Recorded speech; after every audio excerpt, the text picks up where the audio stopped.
Okay. As y'all can see, I have a new headset and mic. That would be because my puppy, who I introduced y'all to in my last video, ate the last one. But don't worry, that will no longer be a problem as I threw him off the second floor out my second floor apartment window. Just kidding.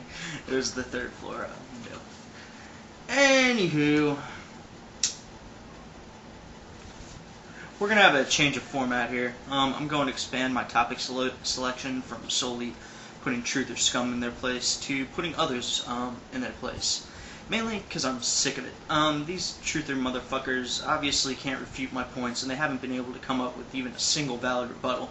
They just repeat the same thing over and over that I've already refuted, usually mixed in with some ad hominem logical fallacies, or sometimes they just skip the repeat altogether and just go straight for the ad hom.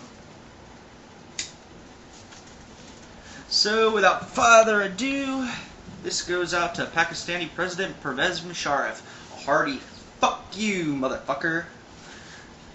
Let me begin by saying that I supported the original coup attempt against that corrupt bitch Bhutto, because I felt it was necessary to quell an Islamist revolution, and that political parties should not be allowed to come to power who demand one man, one vote, but only once, because democracy is not an end unto itself. It is the means to the end of liberalism. Small L motherfuckers, the left has co-opted the term liberal, but that's another matter for another time.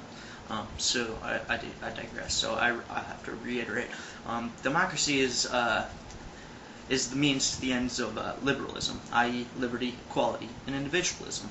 And only those political parties who support the continuation of the democratic system itself should be allowed to obtain power. Now,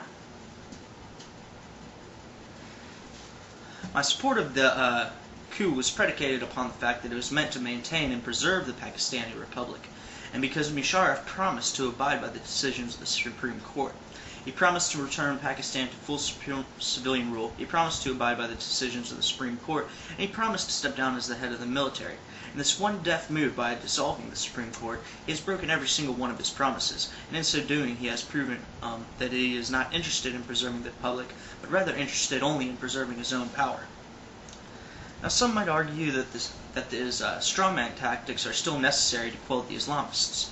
However, I would argue that the Islamists have little chance of winning at the ballot box, and if anything, this move will drive more people to radicalism, and thus exponentially increasing the chances of a violent revolution. The people must be afforded the right to create social and political change through peaceful means, or else they will be driven to radicalism and violence. That is one of the main reasons of the spread of the Islamist movement in the first place. That's why I support and continue to support the democratization throughout the Middle East.